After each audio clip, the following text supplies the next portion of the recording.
ఇదొకటే కాదు, వాలంటీర్ల పరిస్థితి ఎంత దిక్కుమాలిన అబద్ధాలు ఆడుతూ ఉన్నాడంటే వాలంటీర్లకు సంబంధించి అన్యాయం అనిపిస్తుంది నిజంగా.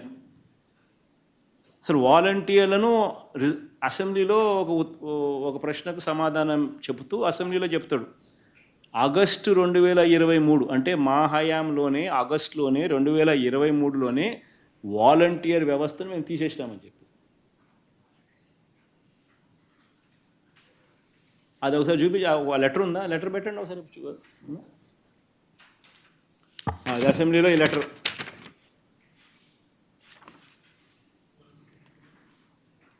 ప్రస్తుతం వాలంటీర్లు ఎవరు పనిచేయడం లేదు, 2023 ఆగస్టు నుండే వాలంటీర్ వ్యవస్థ ఉనికిలో లేదు. ఆశ్చర్యం అనిపిస్తుంది నాకైతే. మళ్ళా ఏమంటాడు ప్రశ్న, వారి గౌరవ వేతనం నిమిత్తం విడుదల చేసిన నిధులు మొత్తం ఎంత అంటే ఈ సంవత్సరం ఎంత విడుదల చేసినారనేది రెండో ప్రశ్న. 277 కోట్లు అంటాడు. అంటే ఈ సంవత్సరం కూడా 277 కోట్లు రిలీజ్ చేసామంటాడు. కరెక్టే కదా. ఆయన ముఖ్యమంత్రి కాకమునిపే, ఆయన ప్రభుత్వం రాకమునిపే ఏప్రిల్ మేలో వాళ్ళ జీతాలు అందినాయి. అంటే అది ఈ సంవత్సరమే ఇచ్చినట్టే కదా, ఈ సంవత్సరం ఇచ్చినట్టే కదా. ఏప్రిల్ మే జీతాలు ఇచ్చినారంటే ఈ సంవత్సరమే ఇచ్చినట్టే కదా. ఈయన ముఖ్యమంత్రి కాల, వాళ్ళ అదృష్టం కొద్దీ అప్పటికి. కానీ ఈ సంవత్సరంలో జీతాలు ఇచ్చినట్టే కదా మరి.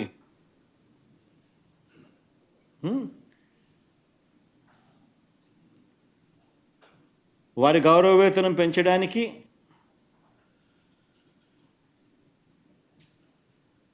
ఏదైనా ప్రతిపాదన ఉంది అని అంటే ఆ ప్రశ్నే ఉత్పన్నం కాదంట. ఎన్నికలప్పుడు ఏమన్నాడు, 5,000 కాదు మీకు ఇచ్చేది, నేను 10,000 ఇస్తాను అన్నాడు. అసలు నాకు ఆశ్చర్యం కలిగించే విషయం ఒకటి చెప్తా.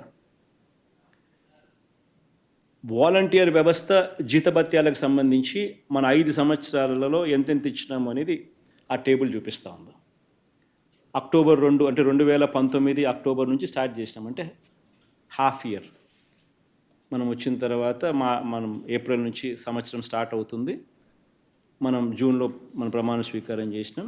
అక్టోబర్ 2వ తారీఖున ఈ ప్రోగ్రామ్ వాలంటీర్ల వ్యవస్థ లాంచ్ చేసినామంటే సగం సంవత్సరం 2019 6 మంత్స్ తర్వాత స్టార్ట్ అయింది. సో 2019-20 755 కోట్లు, 2020-21లో 1,546 కోట్లు, 2021-22లో 1,543 కోట్లు, 2022-23లో 1,592 కోట్లు, 2023-24లో 1,614 కోట్లు జీతాలు ఇచ్చినటివి. చివరికి 2024-25లో అంటే ఈ సంవత్సరం కూడా చంద్రబాబు నాయుడు ముఖ్యమంత్రి కాక మునుపు కూడా అంతవరకు కూడా 277 కోట్లు ఇచ్చినాం. నేను అడుగుతా ఉన్నాను, ఈ మనిషి చంద్రబాబు నాయుడు అడుగుతా ఉన్నా. ఈ మనిషి అంటాడు 2023 ఆగస్టు నుంచే, మళ్ళీ అది కూడా ఏంది మా మీదే, అది కూడా బండేయడానికి ప్రయత్నం.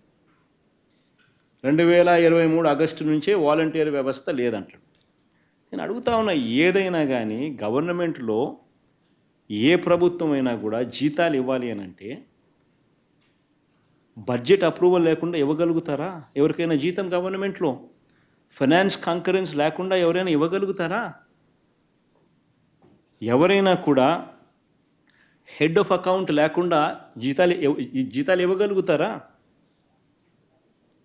Head of account లేదంటాడు.